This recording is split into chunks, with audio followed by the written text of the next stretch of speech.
Next question is from Beautiful Fool Brewing on Instagram. Love Italian Pilsners and had yours last year. Thank you. What are your thoughts on the brewing water for that style? I'll give you some real lean points on it.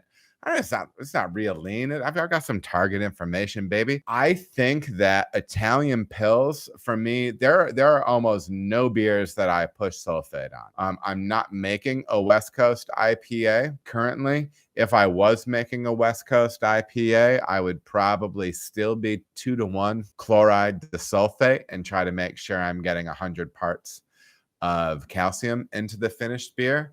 That's what I would be doing with that style. But Italian Pils is it's a great style, man.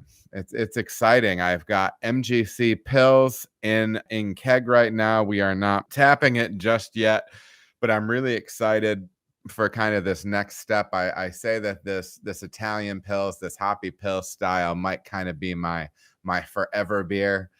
I'm pleased with this most recent iteration of it. I feel like it's a step in the right direction.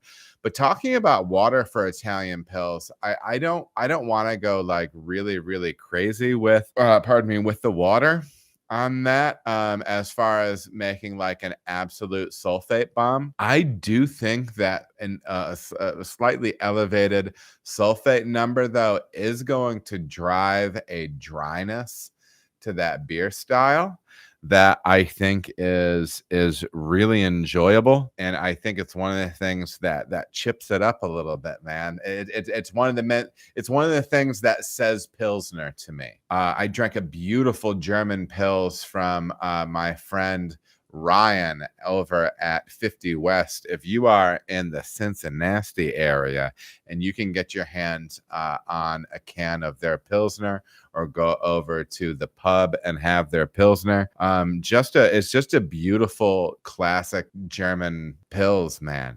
And the water is such a big part of that. I do think that a nice solid amount of sulfate in that beer is, I think your water should feature it. When it comes to Italian Pils, though, I will push up that sulfate a little bit and as far as the chloride sulfate ratio goes. But I'll probably look for a beer like that. I'll probably look for 100 parts per million calcium, because for me, when I get to 100 parts, I have an easier time getting those beers clear.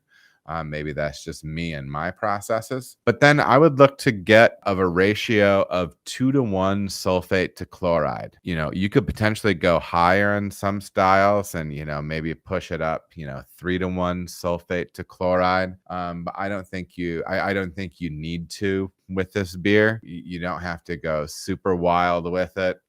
Get a little chloride in there too, but do something like a 2-to-1 ratio, sulfate to chloride, and then kind of keep that total calcium at 100 parts.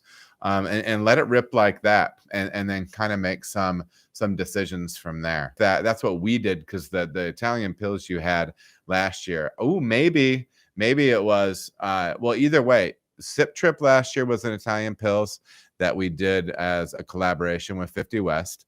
And then there was also we basically brought back Hotel Tango, which was Maggie's Pils. We brought that beer back as like a variation of Sip Trip. So it was another Italian Pils. So if you enjoyed that beer, that's the water approach that was taken with it. So Beautiful Fool Brewing on Instagram. Thank you for your question. All right, everybody, thank you so much for watching. If you feel as if you got any value out of the video, please like and subscribe. There are also other videos that you can watch. They're gonna maybe be over here or over here. Appreciate you watching.